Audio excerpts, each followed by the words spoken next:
মহকুমাৰ শালমাৰা। আমাৰ ল'ৰাটোৰ নাম বিকাশ বৰ্মন।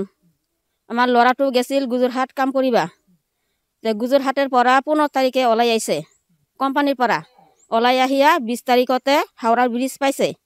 হাওৰাৰ ব্ৰিজত আহিয়া ট্ৰেইন চেঞ্জ কৰিছে। গুৱাহাটী মাখা ট্ৰেইনত স্পীডত উঠছে। উঠিয়া মোক ফোন কৰিছে, মা মোৰ ভোক লাগছে, মই ভাত খাম। সেইবাৰ মই কৈছোঁ যে বাবা ভাত খাই ল। আধা ঘণ্টা পিছত মই ফোন নকৰাতে মই নিজে কৰিলোঁ ফোন কৰিয়া চাং মোবাইলটা ছুইচ অফ, আজিলৈকে ছুইচ অফ। কিমান তাৰিখৰ পৰা ছুইচ অফ পাইছে আপুনি?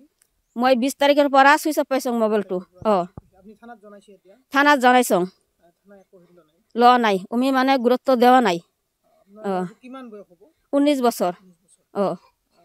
গুজৰাটত আছিল? গুজৰাটত আছিল। এতিয়া আপুনি কি অনুৰোধ জনাব?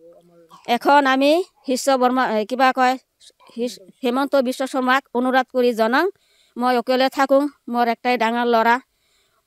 মানে হিমন্ত বিশ্ব শৰ্মাই যাতে মোক বিচাৰি অনুৰোধ কৰি কওঁ যাতে মোৰ ল'ৰাটো বিচাৰি কৰি দেয়, নহ'লে মই একেলগে কেনেকৈ থাকিম, এইখিনি মোৰ বাধ্য কোৱাৰ।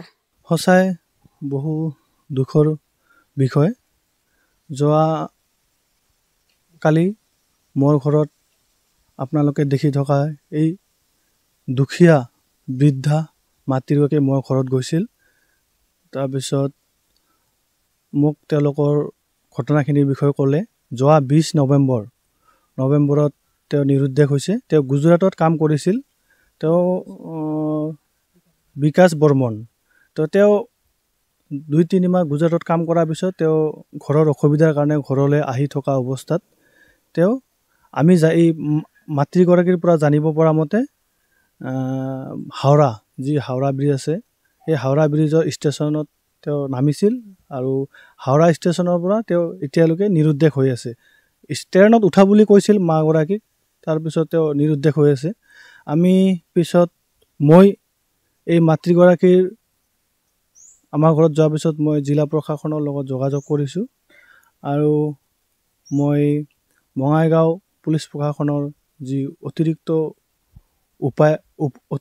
আৰক্ষী অধীক্ষক আছে সবিতা বাইদেউ, তেওঁৰ লগতো আমি যোগাযোগ কৰিছিলোঁ, কিন্তু তেওঁ বিশেষ তৎপৰতা আমি দেখিবলৈ পোৱা নাই। সঁচাকৈ দুখৰ বিষয়। যদি চাওক, আজি এই মাকগৰাকীয়ে মানুহৰ ঘৰত কাম কৰি দিন হাজিৰা কৰি খায় চাহপাত বাগানত, তেওঁৰ ল'ৰাটো বাহিৰত কাম কৰিবলৈ গৈছে একমাত্ৰ অভাৱৰ কাৰণে। তেওঁ আমাৰ অসমীয়া ল'ৰা হয়, তেওঁ অভাৱৰ কাৰণে কাম কৰিব গৈছে। যে এই দুখীয়া মানুহক যদি আমাৰ পুলিচ প্ৰশাসনে যদি গুৰুত্ব নিদিয়ে, সঁচাকৈ বহুত দুখৰ বিষয়। মই মাননীয় মুখ্যমন্ত্ৰী হিমন্ত বিশ্ব শৰ্মা ডাঙৰীয়াক অনুৰোধ জনাম যে এই মাতৃগৰাকীৰ যি বুকুৰ কুটুম, তেওঁ সৰু ল'ৰা, তেওঁ বয়সো ইমান হোৱা নাই, 19 বছৰ বয়স। 19 বছৰ বয়সত তেওঁ বাহিৰলৈ কাম কৰিবলৈ যাবলগীয়া হৈছিল একমাত্ৰ আৰ্থিক অনাটন আৰু যি দৰিদ্ৰতাৰ কাৰণে।